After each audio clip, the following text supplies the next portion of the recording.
Bonjour chers élèves, j'espère que vous allez bien.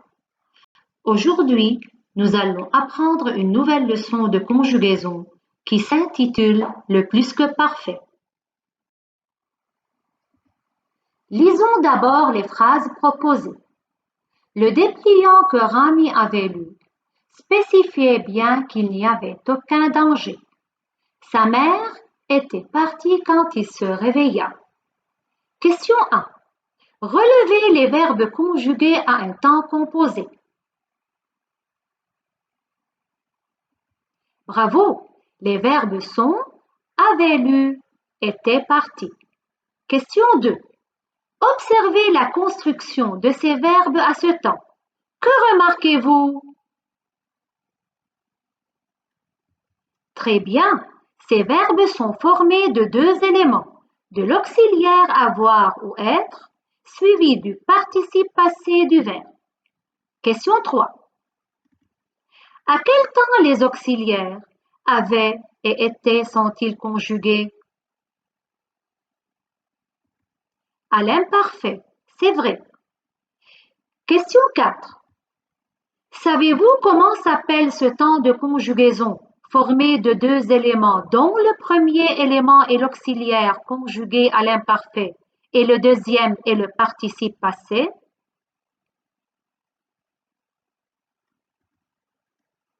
Bravo, c'est le plus que parfait. Tout verbe conjugué formé d'un auxiliaire à l'imparfait suivi du participe passé du verbe est un verbe conjugué au plus que parfait. Mais qu'exprime le plus que parfait? Le plus que parfait exprime toujours une action achevée dans le passé et antérieure à celle exprimée au passé, c'est-à-dire qui s'est déroulée avant une autre action du récit. Maintenant, lisez les verbes soulignés dans les deux colonnes. Avait préparé, avions fini, était parti, s'était dirigé. En ce qui concerne l'utilisation de l'auxiliaire, quel auxiliaire a-t-on utilisé en conjuguant les verbes au plus que parfait dans la première colonne? Oui, c'est juste, c'est l'auxiliaire avoir. Donc, on utilise l'auxiliaire avoir pour la majorité des verbes. Exemple, courir, gambader, choisir, etc. Question 2. Et dans la deuxième colonne, quel est l'auxiliaire utilisé? Génial, c'est l'auxiliaire être. Donc, l'auxiliaire être est utilisé pour les verbes pronominaux comme se promener, se lever et pour les verbes de la maison d'être. Attention, chers élèves, vous devez les savoir par cœur. Les verbes de la maison d'être sont naître, mourir, monter, rester, descendre, tomber, aller, venir, arriver, entrer dans, sortir, partir, retourner, rentrer, revenir et le verbe passer.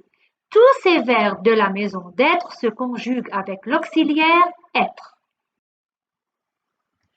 En ce qui concerne la formation du participe passé maintenant, le participe passé se termine par E accent aigu pour les verbes du premier groupe, comme préparer. Son participe passé est préparé E accent aigu.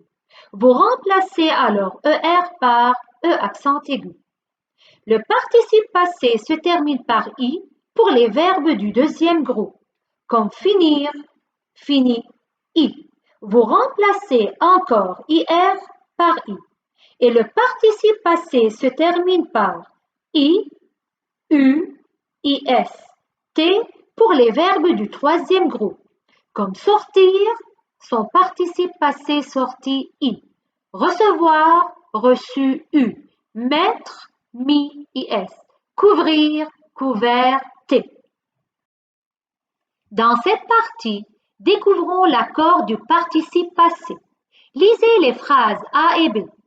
Clara était partie à toute vitesse pour ne pas rater son spectacle. Pasteur avait épousé Marie en 1849. Question 1. Comparez les terminaisons des participes passés dans les deux phrases. Bravo!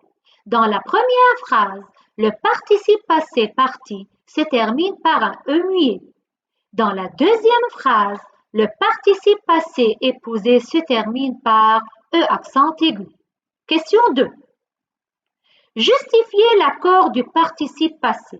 En d'autres termes, donnez une explication à l'accord du participe passé, conjugué d'abord avec l'auxiliaire être phrase A, puis avec l'auxiliaire avoir phrase B.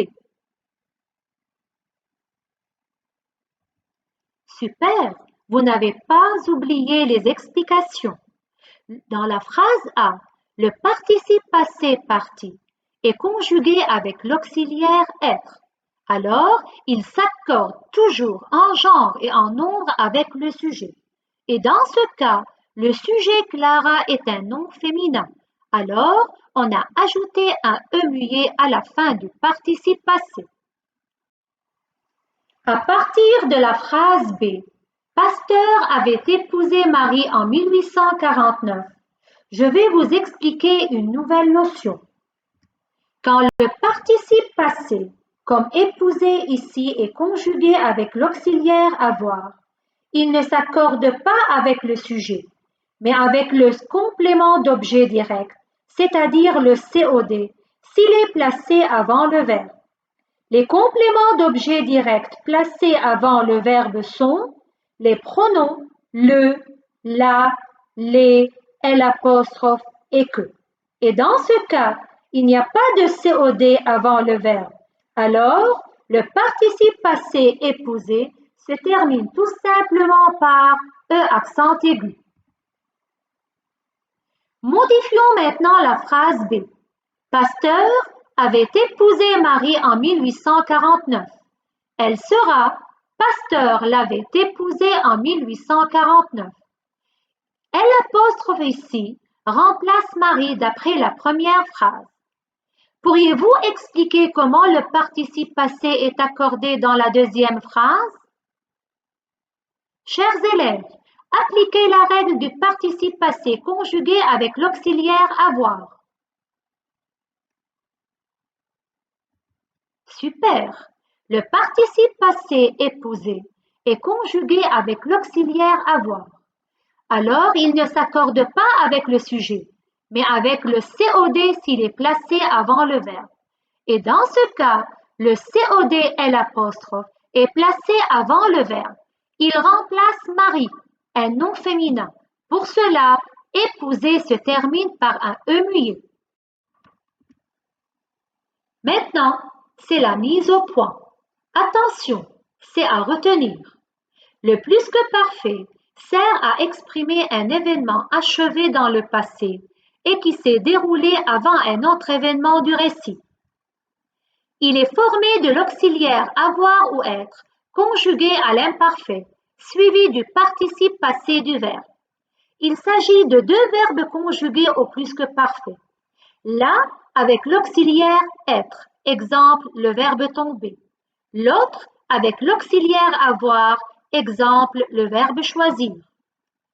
Le participe passé, conjugué avec l'auxiliaire être, s'accorde en genre et en nombre avec le sujet. Et le participe passé, conjugué avec l'auxiliaire avoir, ne s'accorde pas avec le sujet, mais avec le COD, le, la, les, l'apostrophe, et que, si celui-ci est placé avant le verbe. Bon, passez à l'application. Vous devez travailler sérieusement ces exercices dans votre cahier de maison. 1. Conjuguer les verbes avoir, être, faire, aller, trouver, agir, vendre, mettre, ouvrir, descendre, prendre et dire au plus que parfait. 2. Justifier l'accord des participes passés soulignés dans les phrases suivantes. Les citoyens avaient ramassé des champignons comestibles. Les gamins étaient allés se promener dans le jardin public du village. J'avais acheté des fraises et je les avais mangées. Bonne chance! Merci pour votre attention et à la prochaine.